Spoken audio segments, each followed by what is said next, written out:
Bem, após o estudo adequado dos conceitos pertinentes aos vetores, podemos expandir nosso conhecimento e darmos início aos conceitos que envolvem o uso de matrizes, esses aplicados na resolução de problemas computacionais considerados mais complexos.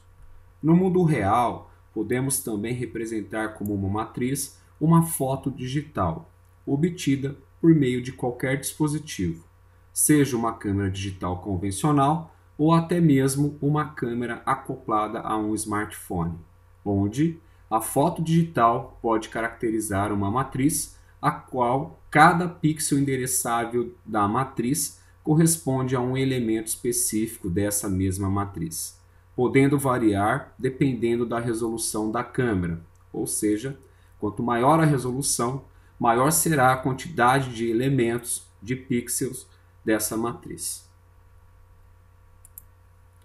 Uma matriz também é conhecida como uma variável indexada bidimensional, ou seja, diferentemente do vetor, uma matriz possui duas dimensões, um conjunto de linhas e outro conjunto de colunas.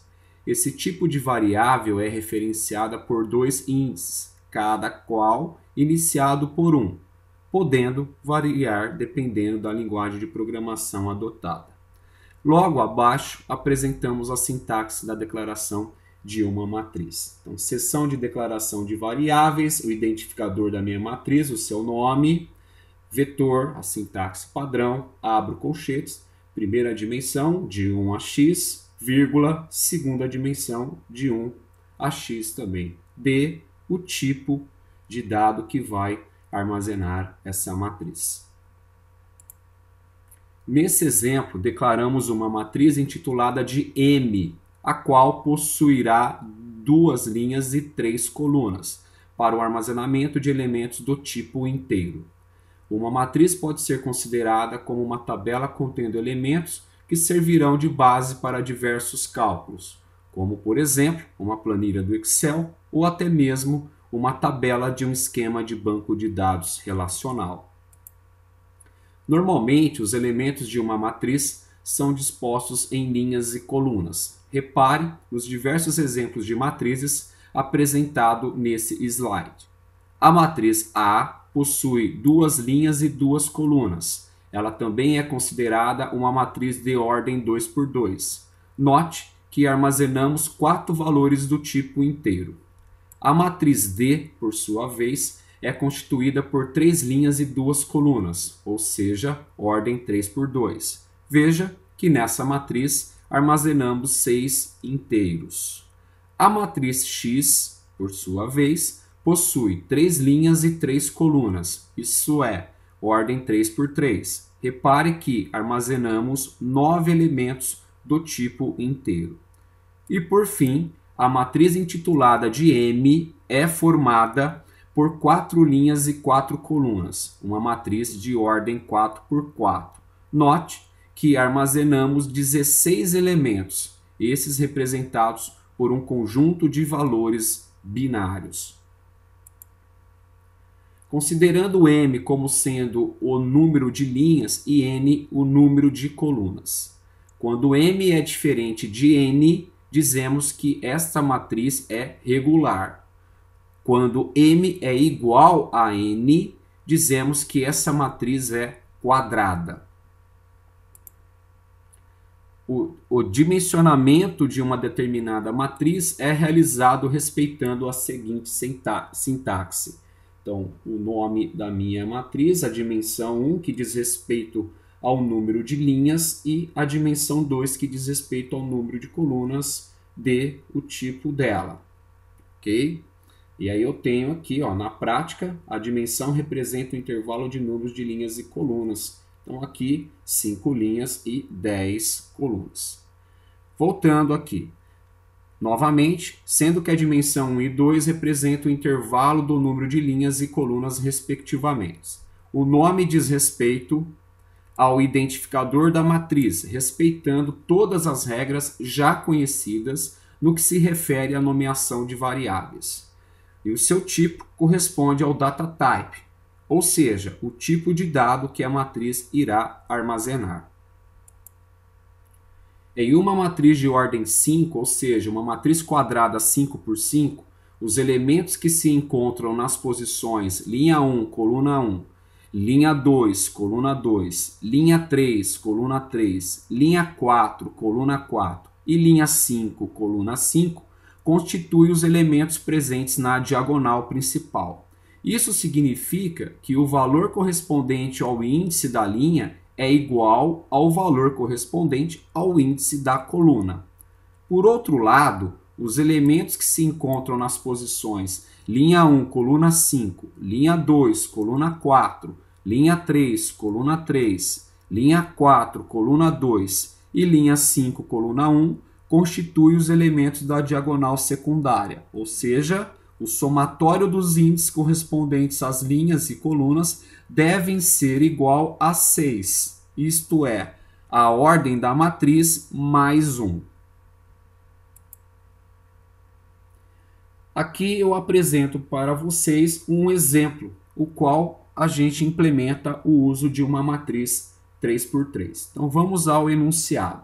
Algoritmo que lê uma matriz nomeada de M, 3 linhas e 3 colunas, e calcula as somas da linha 3 da matriz, da coluna 2 dessa mesma matriz, da diagonal principal, da diagonal secundária e de todos os elementos da matriz.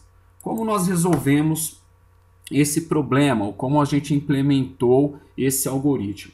Eu nomeei esse algoritmo de manipula matriz. Declarei uma matriz chamada matriz, tá? Sintaxe para criação da matriz. Então, de 1 a 3, 3 linhas, de 1 a 3, 3 colunas do tipo numérico. Então, aqui eu posso atender tanto valores inteiros quanto valores reais. As variáveis I e J, soma linha 3, soma linha 2, soma diagonal principal, também do tipo numérico.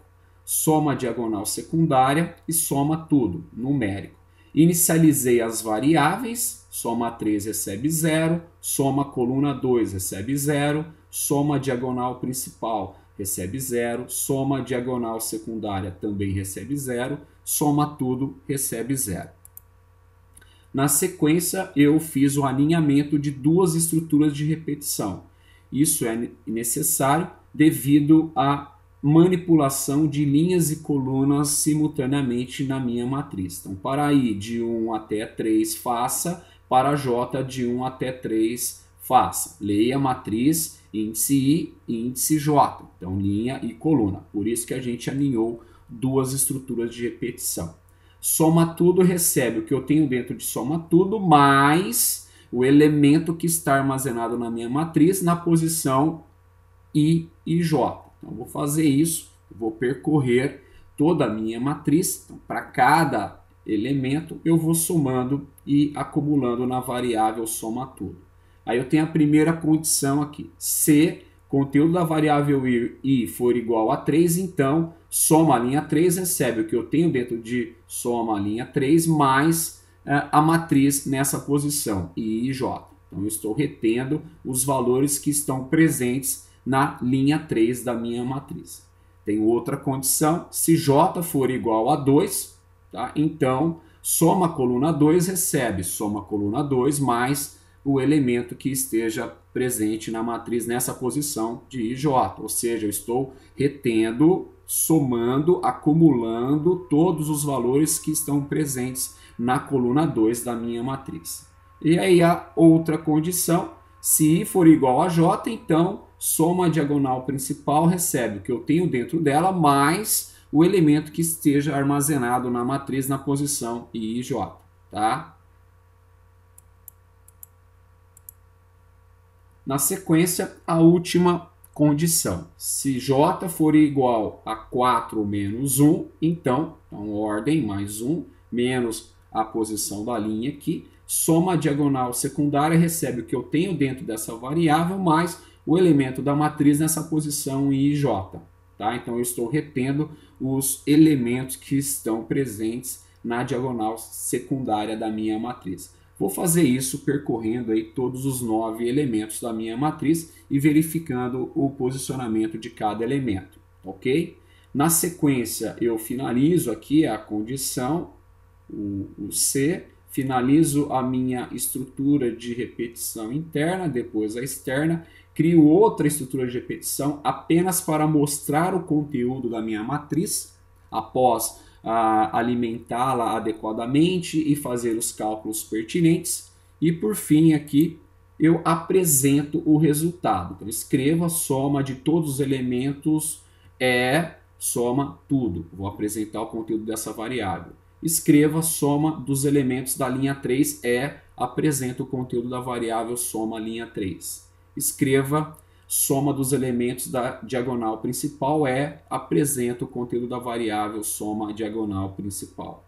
E, por último, escreva soma dos elementos da diagonal secundária apresento o conteúdo da variável soma diagonal secundária. E finalizo assim o meu algoritmo.